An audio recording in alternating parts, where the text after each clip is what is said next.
Assalamualaikum warahmatullahi wabarakatuh. Selamat pagi. Perkenalkan, saya Mumtaz Arifin, CDP Angkatan 11 Kabupaten Kebumen. Dan di sebelah saya telah hadir Ibu Kepala Sekolah SD Negeri 1 Banjarjak, Kecamatan Warasan. Beliau ini juga merupakan kepala sekolah saya yang selalu mendorong saya dalam segala hal. Nah, di sini kami mohon maaf ini Bu SD tujuannya dari perbincangan kita hari ini. Yang pertama itu adalah untuk memenuhi tugas saya. Kebetulan saya sudah sampai pada modul 3.1. Alhamdulillah. Selamat pagi. Terima kasih. Iya, sudah 2/3 lampu gayung. Betul. Ya. Nah, dan tujuan yang kedua selain itu juga saya ini benar-benar ingin belajar ya. Karena saya lihat Bu Esti selama menjadi kepala sekolah di sini sangat luar biasa terhadap para guru dan juga anak saya, sehingga sekolah kita ya Bu Esti alhamdulillah menjadi sekolah yang berprestasi sesuai dengan visi misi SD kita. Oke, itu aja Bu Esti tujuan. Mungkin Bu Esti mau menyampaikan satu kata untuk saya. Tetaplah berproses dengan semangat dan pelajari agar menjadi guru penggerak yang berkualitas. Kita bisa mulai. Oke, silakan Pak Mulas. Kita akan berbincang-bincang ya hari ini ya. Iya. Jadi perbincangan kita kali ini terkait dengan pengambilan keputusan berbasis kebajikan. Tentunya sudah berulang kali itu Bu Esti mengalami dilema, ya, bisa dilema etika ataupun juga rujukan moral. Nah, bagaimana selama ini Bu Esti itu dapat mengidentifikasi kasus-kasus yang itu merupakan memang rujukan moral ataupun juga dilema etika? Jadi ini seperti terdakwa ya, dimintai keterangan terkait pengambilan keputusan yang ada di sekolah, gitu ya. Oke, jadi jika di sekolah terjadi kasus atau masalah atau situasi-situasi yang harus dihadapi, yang harus diambil keputusannya saat itu juga, maka sebelum mengambil langkah-langkah itu saya mengidentifikasi dulu nilai-nilai kebajikan yang ada di dalamnya. Karena nilai-nilai kebajikan yang ada di dalamnya itu sangat penting sekali.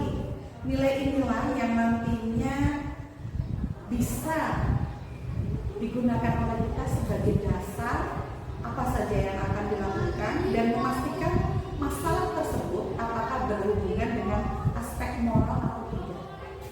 Nah, di sini Pak Mulas, jika ada masalah tersebut, nilai yang kita amati itu kita lihat apakah semuanya kedua nilai itu benar ataukah satu nilai benar yang satu salah.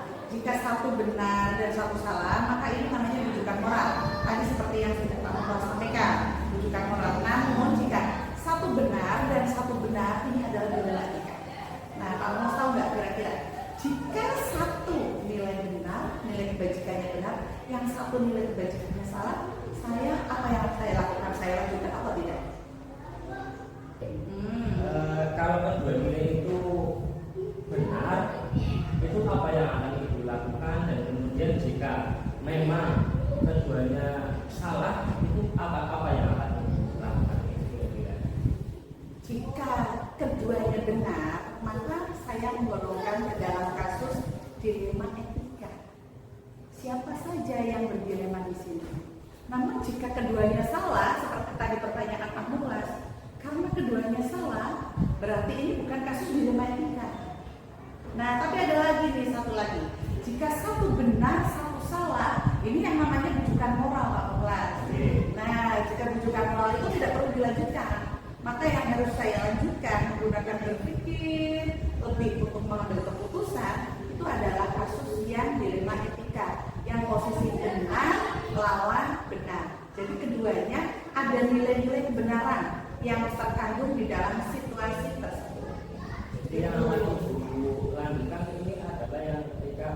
kedua-duanya itu benar. Ya, itu yang namanya kasus dilema etika, keduanya benar. Kalau satu salah, satu benar, rujukan oral tidak bisa dilanjutkan. Karena contoh kasus, satu benar itu jika ada kepala sekolah yang guru, operator dengan bendahara bos mengalami situasi atau kasus. Ternyata ada satu kesalahan bahwa bendahara bos itu menyalahgunakan keuangan. Itu kan udah jelas itu salah. Berarti ini namanya rujukan moral, bukan dilema etika. Maka ini penanganannya beda. Nah, saat ini tadi sesuai yang Pak sampaikan, kita akan berbincang-bincang mengenai kasus dilema etika. Maka yang akan saya lanjutkan, yang saya lakukan, yang akan kita bagikan hari ini yaitu jika kasus satu benar, satu benar. Iya, keduanya benar. Begitu Pak Mas. Kita lanjut ke berikutnya. Oke. Lalu dalam pengambilan keputusan di sekolah ini, terutama untuk kasus-kasus yang dimana ada dua kepentingan, ya, keduanya ini sama-sama benar atau sama-sama mengandung nilai-nilai kebenaran. Lalu langkah apa yang akan Ibu lakukan? Bagaimana Ibu akan melaksanakan itu? Itu ruwet dan rumit tapi harus dilakukan. Nah, ruwet dan rumit maksudnya proses yang kita lakukan itu banyak. Prosesnya kalau saya hitung itu jumlahnya ada 9 langkah pengambilan keputusan. Ini juga saya peroleh dulu ketika saya menempuh pendidikan guru penggerak di angkatan 2 dan juga dikuatkan kembali ketika mengikuti pelatihan mengajar praktik di nama 8 juga angkatan 10, yaitu kemudian saya terapkan juga di sekolah hari-hari ketika mengambil keputusan bersama Pak Jenderal dan juga teman-teman yang lainnya. Jadi jumlahnya itu ada 9 kelas.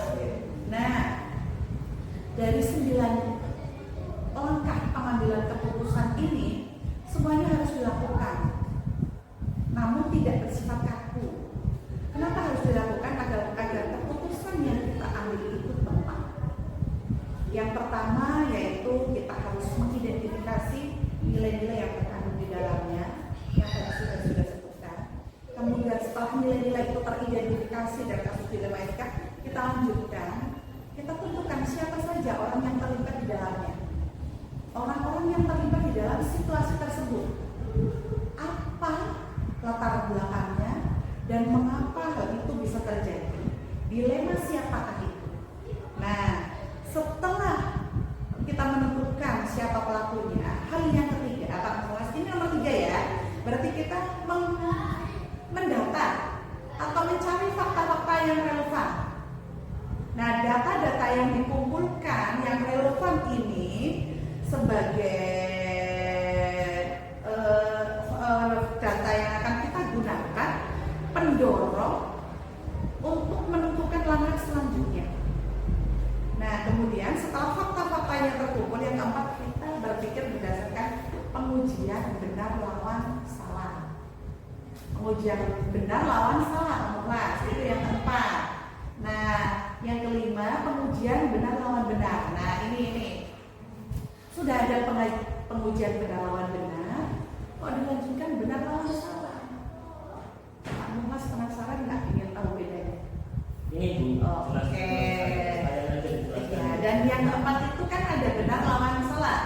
Nah, ini di sini kita melakukan pengujian-pengujian di dalamnya, jumlahnya ada 5. Yang pertama ada uji legal, yang kedua ada uji regulasi, yang ketiga ada uji intuisi, yang keempat ada uji publikasi, yang kelima ada uji ideologi. Jadi gini Mas, di uji legal kita untuk menentukan bahwa keputusan yang akan kita ambil itu benar atau salah, karena ini kan pengujian benar lawan salah. Benar apa salah ya secara legal kita lihat. Jika keputusan yang akan saya ambil adalah demikian, maka melanggar hukum atau enggak? Kalau melanggar hukum berlawanan, berarti pengujian ini gagal. Yang pertama, saya melanggar hukum ini tidak boleh dilanjutkan, maka jangan ambil keputusan tersebut. Maka perbaiki lagi sampai keputusan yang sekiranya akan kita ambil itu tidak melanggar hukum. Kemudian yang kedua, setelah kita melakukan uji legal, kita juga melakukan uji regulasi. Iya, Pak Mas ternyata sudah luar biasa ini. Iya.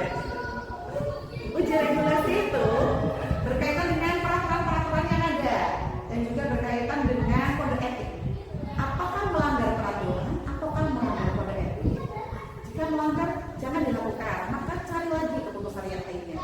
Jadi ini yang tadi katakan saya buat, kenapa? Karena berprosesnya panjang, tidak langsung ada masalah ambil. Kan? Tetapi kita harus berpikir berulang kali. Dan yang ketiga ada uji intuisi, yaitu di mana kita menggunakan perasaan untuk melihat, mengamati nilai-nilai yang kita yakini. Apakah keputusan yang akan kita ambil sekiranya sejalan dengan nilai yang kita yakini, ataukah justru berlawanan? Kalau sejalan, baiknya kita lakukan. Tetapi kalau berlawanan, ditinggalkan. Oke. Dan yang keempat, ada di sini uji publikasi. Uji publikasi yaitu jika nanti keputusan yang kita ambil itu terpublikasi, terupload gitu, masyarakat melihat, nanti kira-kira masyarakat itu sesuai dengan keputusan kita enggak? Mereka akan menerima atau tidak? Tetapi kalau keputusan yang akan kita ambil kok itu merugikan, kira-kira mereka tidak akan menerima dan akan timbul sesuatu yang tidak diinginkan, jangan dilakukan keputusan itu. Kita pikirkan kembali. Kita pikirkan, kita cari lagi yang nanti masyarakat juga bisa menerima keputusan kita jika dipublikasikan. Pihak-pihak yang terkait menerima, pihak-pihak yang mengalami konflik, dan semuanya bisa menerima. Dan satu lagi yang terakhir adalah uji idola. Ini berkaitan dengan tokoh yang kita sayangi, tokoh yang menjadi panutan. Nah, tentunya kan di sini saya sebagai kepala sekolah punya panutan ya Pak Umar. Oke, panutan kita ada atasan kita juga, ada tokoh-tokoh masyarakat juga yang kita ikuti. Nah, itu harus kita pikirkan. Apakah jika ada kasus yang sama mereka akan mengambil keputusan sama seperti kita, atau justru menentang keputusan kita? Jika kita sekiranya sejalan dengan keputusan tersebut, maka kita lakukan. Tapi jika tidak, kita pikirkan kembali pemikiran kita tentang keputusan yang kami ambil. Sudah 4 nih, sudah capek ini, masih lagi? Apa cukup aja nggak Pak? Oh ya, masih 5. Oke, ya, itu sudah 4. Sekarang yang kelima yaitu pengujian benar lawan benar.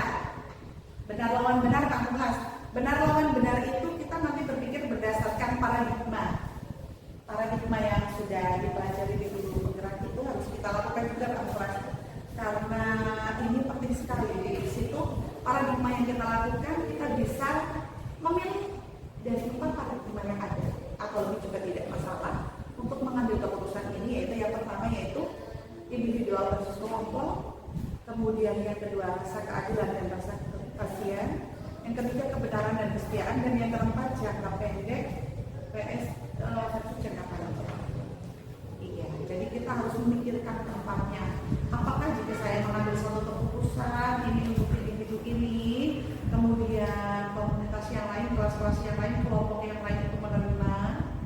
Apakah jika saya melakukan keputusan untuk seseorang karena saya kasihan, apakah adil untuk yang lainnya? Kemudian kita juga berpikir lagi berdasarkan paradigma jangka pendek dan jangka panjang. Apakah kita akan memikirkan masa sekarang saja tanpa memikirkan masa depan, ataukah kita berbasis untuk masa depan? Dan kemudian yang satu lagi kebenaran dan kesetiaan. Apakah saya harus tetap menjaga rahasia, ataukah harus berkata jujur? Itu di situ paradigma ini harus kita perhatikan dari keempatnya sebagai dasar pengambilan keputusan. Setelah selesai dari apa yang kelima, yaitu kita mengambil prinsip resolusi. Ada 3 prinsip, Pak Mas. Ya, prinsip resolusi ini harus kita pikirkan yang nantinya untuk kita mengambil apakah kita akan berpikir berbasis peraturan, ataukah berpikir berbasis hasil akhir, ataukah berdasarkan rasa peduli. Karena dalam pengambilan keputusan kan kita harus mikir, jadi kok akhirnya gimana ya? Kalau saya memikirkan akhirnya, berarti saya itu berbasis akhir. Kalau saya memikirkan merasa peduli dengan seseorang, tadi dengan rasa kasihan, itu berbasis rasa peduli. Tapi kalau saya berpikir berdasarkan peraturan yang benar adalah seperti ini, berarti itu berbasis berdasarkan peraturan. Itu 3 cara kita untuk memikirkan keputusan yang kita ambil. Jadi contoh satunya tadi. Yang mana? Yang aturan sama kesetiaan.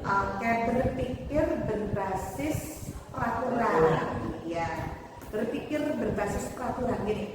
Peraturan di sekolah, guru harus masuk tepat waktu pukul 7.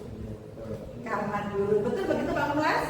Iya. Terdakwa ini jadi. Iya, terdakwa karena guru di situ harus tugasnya kan harus mendampingi siswa, menyiapkan sebelum siswa belajar. Bahkan di dalam kode etik itu tertulis pukul 07 kurang 10 menit, 06 40 menit, jadi 50 menit. Itu baru berangkat. Iya, harus hadir.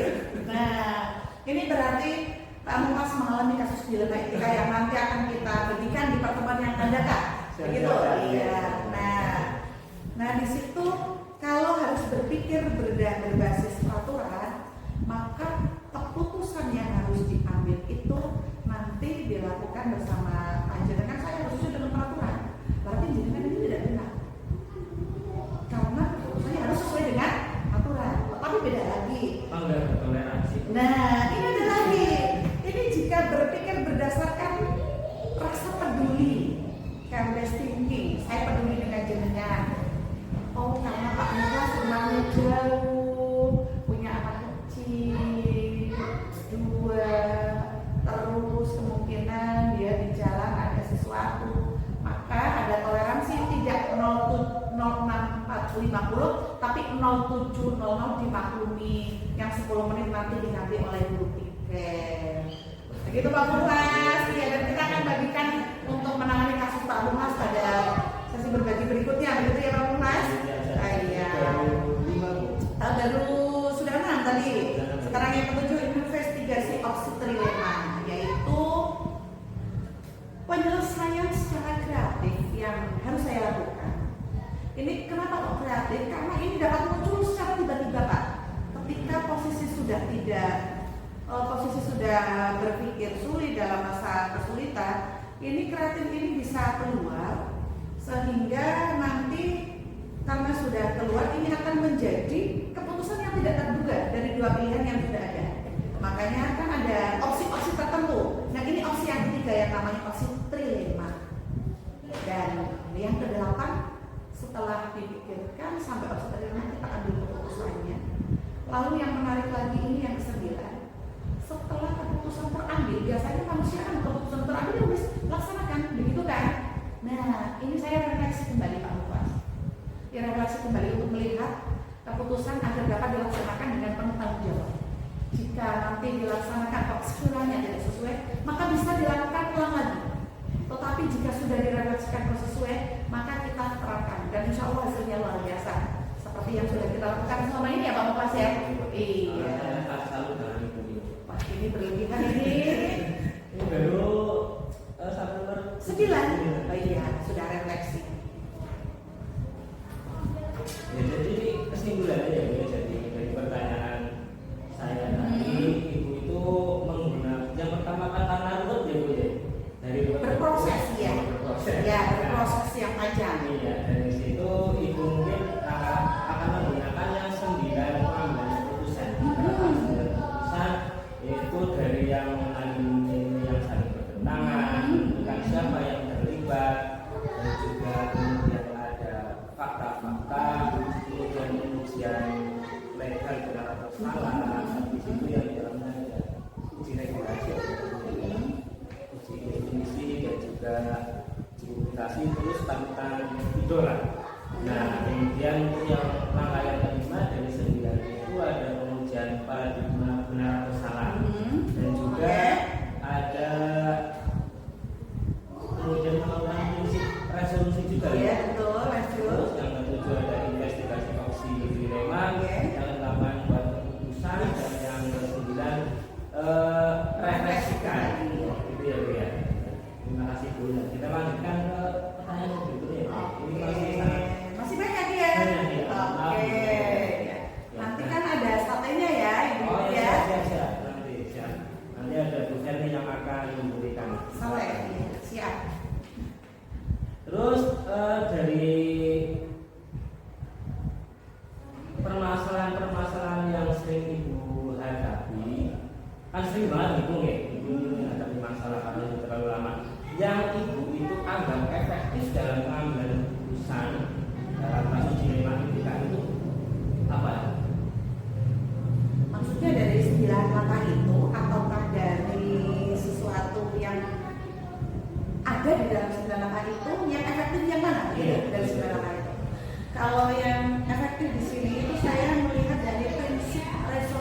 prinsip berbasis hasil akhir and based thinking itu yang kita nanti kita bisa melihat seperti apa nanti akhirnya jika kita mengambil keputusan. Jadi keputusan belum terambil, kita sudah membayangkan implikasinya terhadap orang-orang yang terlibat dalam situasi tersebut, sehingga ini efektif jika diterapkan dalam pengambilan keputusan. Jadi karena di dalam prinsip resolusi ini sudah memikirkan apa yang akan terjadi di kemudian Akhirnya. Jadi terkait apakah ibu ini memiliki sebuah tatkala atau jadwal tertentu dalam sebuah penyelesaian kasus di rumah. Nah, apakah ibu langsung menyelesaikan di tempat ataukah ibu ini memiliki sebuah jadwal untuk menyelesaikannya, baik itu bentuk prosedur atau apa yang dijalankan selama ini? Kalau penyelesaian apakah ibu berhubungan dengan orang lain atau tidak? Berhubungan dengan orang lain maksudnya? Oh, berkolaborasi dengan orang lain. Oke, saya jawab dari yang pertama dulu ya, dari jadwalnya dulu. Kalau jadwal pengambilan keputusan dilema etika itu, kalaupun dilema etika itu akan diselesaikan jika ya terjadi kasus dilema etika. Kalau disusun jadwal di awal penyelesaian kasus dilema etika, berarti di situ kan kita sudah merencanakan bahwa besok akan terjadi dilema etika, begitu ya. Nah, untuk itu berarti tidak ada jadwal, walaupun misalnya kalau jadwal kita kan di sini jadwalnya bukan jadwal itu ya, jadwal komunitas di belajar itu ada, tetapi tidak dilaksanakan secara konsisten. Nah, ini kalau kasus dilema etika itu akan diselesaikan jika terjadi kasus dilema etika. Namun untuk menyelesaikannya tidak mesti harus hari itu. Tidak harus hari itu. Setelah ada kasus dilema etika, maka kita akan menyelesaikan masalah tersebut. Namun tidak harus hari itu. Kita juga harus berpikir dulu. Kecuali jika kasusnya harus diselesaikan hari itu. Karena hari itu berarti kan kita harus menyelesaikan hari itu. Tetapi jika tidak, maka perlu dipikirkan lebih lanjut. Jadi perlu contoh kasusnya. Oh iya, boleh. Oh iya, ditawarkan ini perlu contoh kasusnya. Contoh, oke. Di dalam pelajaran panjenengan guru agama ya. Oke. Nah, di dalam kegiatan sholat, sekolah kita kan telah membuat peraturan bahwa anak-anak itu membawa alat sholat dari rumah. Contoh, anak perempuan harus membawa mukena dari rumah. Kalau anak laki-laki kan sudah pakai celana aja. Nah, jika saat itu anak mau sholat, kok tidak bawa mukena? Mungkinkah keputusan yang diambil dari besok? Enggak mungkin, berarti harus hari itu ya. Oke, jadi kita lakukan hari itu. Kita memikirkan, ini anak kok tidak membawa alat sholat. Kita kenali dulu nilai-nilainya. Kok misal kita dapat mengidentifikasi ternyata anak tersebut sudah tidak punya mukena, atau mukenanya hari itu dicuci pagi hari oleh ibunya dan tidak bisa dibawa. Kan kita tahu bahwa ada nilai-nilai yang ada di dalamnya. Lalu kita identifikasi. Nah, disinilah nanti kita juga berpikir berdasarkan seberapa itu. Kita akan memikir berdasarkan, bisa diambil berdasarkan rasa peduli. Jika untuk orang lain kita menerapkan harus membawa, tetapi apakah kita harus tidak peduli membiarkan anak itu tidak sholat, maka kita bisa meminjamkan yang ada di sekolah. Kan langsung itu selesai. Dan uji intuisi insya Allah lolos, uji legal lolos, terus uji publikasi insya Allah lolos. Hanya paradigma yang kita lakukan di sini adalah rasa keadilan dan rasa kasihan. Ya. Kenapa? Kalau kita tidak adil dengan anak-anak yang lainnya, tapi kalau kita kasihan kepada anak yang tersebut lebih kuat yang mana? Ternyata lebih kuat ke rasa kasihan. Dan insya Allah jika dipublikasikan kan dapat diterima. Oh, ini Pak gurunya bagus loh, jadi nah, kemudian yang kedua, jika ada kasusnya harus melibatkan pihak lain, kan di langkah kedua kita harus menentukan siapa saja yang terlibat. Pihak lain itu harus hadir atau pihak lain itu harus dilibatkan, tidak bisa harus hari ini. Contoh kasus juga. Boleh. Oh ya. Contoh kasus di sekolah kita pernah ada kasus di mana anak kita juara 1 tuh. Ya. Ya. Kasus dia langsung tuh. Nah, karena kita yang namanya Dewi itu juara 1 MAPSI PAI BTI. Hari itu sudah menerima piala, hari itu sudah menerima keputusannya. Nah, di kemudian hari itu panitia datang menyampaikan bahwa Devi itu bukan juara 1, Bu. Karena Devi itu juara 2 berdasarkan hasil berita acara yang munculnya belakangan setelah berita acara 1. Ya, betul kan? Betul. Nah, kan saya tidak harus langsung menerima, mengambil keputusan menerima. Oh iya Pak, bahwa Devi itu juara 2. Ya memang seperti itu. Tidak, saya harus berpikir dulu. Makanya tidak selesai hari itu. Panitia kesini saya belum bisa menerima. Saya harus berpikir, mengamati nilai-nilai yang ada. Oh ternyata karena ada siapa saja yang terlibat. Nah, perlukah yang terlibat kita ajak untuk menyelesaikan masalah tersebut, karena yang terlibat jelas sekali langsung dari kabupaten, dari kecamatan, dari pengawas, dari guru, dari orang tua, dari siswanya, dan dari pelatihnya. Kan yang terlibat itu harus dikumpulkan juga di situ. Nah, kemudian yang selanjutnya setelah itu nanti kita bisa, setelah kita melakukan pengujian benar lawan salah, dari penguji itu benar lawan benar, ada opsi dilema, kemudian pengambilan keputusan. Nah, akhirnya kita kemarin dapat menyelesaikan dalam waktu beberapa hari setelah selesai kasus tersebut dan direfleksi. Setelah keputusan diambil, kita refleksikan, ternyata dapat dari keputusan itu win-win solution. Keputusannya menguntungkan pihak Devi yang juara 1 menjadi juara 2 setelah adanya berita acara kedua, dan pihak yang lainnya juga tetap diuntungkan. Iya, win-win solution. Akhirnya Devi benar juara 1 berdasarkan berita acara pertama, lalu Devi benar juara 2 berdasarkan berita acara yang kedua. Nah, akhirnya di situ kan Devi tetap menjadi juara 1 mendapatkan piala, anak yang kedua juga tetap mendapatkan juara 1 karena berdasarkan berita acara yang kedua. Oke, begitu Pak Mukles? Iya. Kemudian ini Bu, kalau saya ambil kesimpulan dulu Ibu, jadi terkait dengan tadi yang terjadwal atau tidak terjadwal ya, karena kasus itu kan kita nggak tahu akan terjadi kapan. Jadi kalau masalah tadi tempat juga kita juga nggak tahu kan tempatnya mau di mana, maka itu tidak terjadi penjadwalan itu dalam kasus. Dari contohkan banyak sekali oleh ibu terkait tadi yang anak ketika sholat dan juga yang baru saja kita alami gitu terkait lomba itu. Ya, kita lanjutkan ibu pertanyaan saya berikutnya ibu. Oke, silakan pertanyaan yang berikutnya ini adalah, apakah selalu ada yang ibu libatkan dalam penyelesaian masalah ini, dalam pengambilan keputusan? Apakah ibu berpikir sendiri ataukah ibu bertanya-tanya dulu ke orang lain misalkan itu? Kalau pertanyaannya selalu, itu tidak selalu ya. Tapi ada kalanya kita juga melibatkan pihak-pihak dari siapa saja orang-orang yang terlibat, begitu.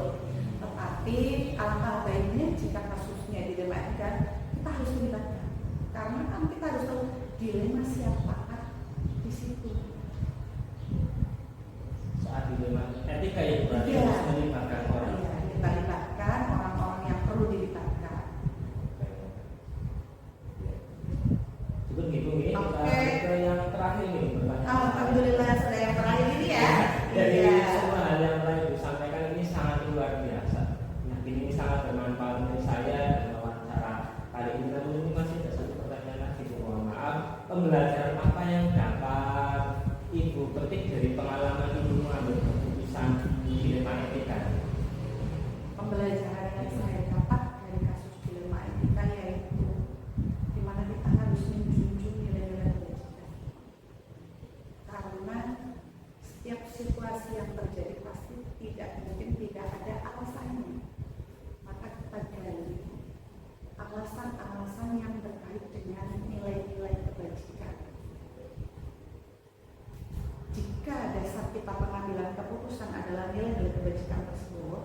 insya Allah keputusannya itu akan berdampak positif bagi orang-orang yang terlibat di dalam situasi tersebut. Dan pembelajaran yang kedua dari kegiatan ini yaitu refleksi.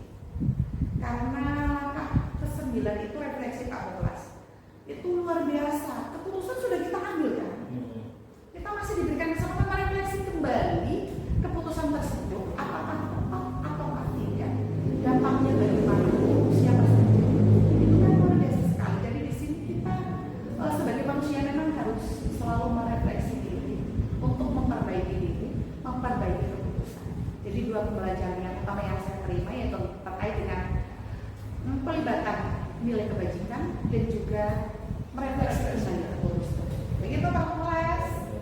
Jadi tentunya refleksi dari wawancara ini yang terakhir itu adalah yang dapat ibu ambil dari dapat ibu apa namanya? Pelajari. Iya, pelajaran. Yang pertama adalah menjunjung tinggi Nilai kebajikan, dan juga merefleksikan dampaknya. Dalam hati. Apakah besok masih akan berlaku kembali atau tidak? Jika mungkin akan terjadi lagi, kita sudah pengalaman dan pengalaman yang tentunya sudah dihadapi dari kasus yang sudah berjalan. Terima kasih sekali Ibu Desi, mohon maaf. Ini sudah. Alhamdulillah sudah selesai. Untuk ngapain jadi terganggu bahasanya. Terima kasih sekali. Sama-sama Pak Kelas. Demikian hasil wawancara antara saya dengan Ibu Kepala Sekolah saya yang sangat luar biasa. Ini benar-benar bermanfaat untuk saya. Terakhir kata untuk saya Bu, kasih semangat atau kasih apa gitu? Begitu.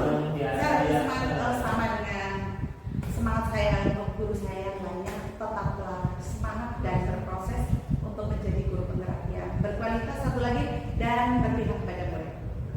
Ya, terima kasih. Semoga saya bisa menjalankan. Wassalamualaikum warahmatullahi wabarakatuh. Waalaikumsalam warahmatullahi wabarakatuh. Mbak ini jadi enggak? Mbak, coba cek bersama rekannya.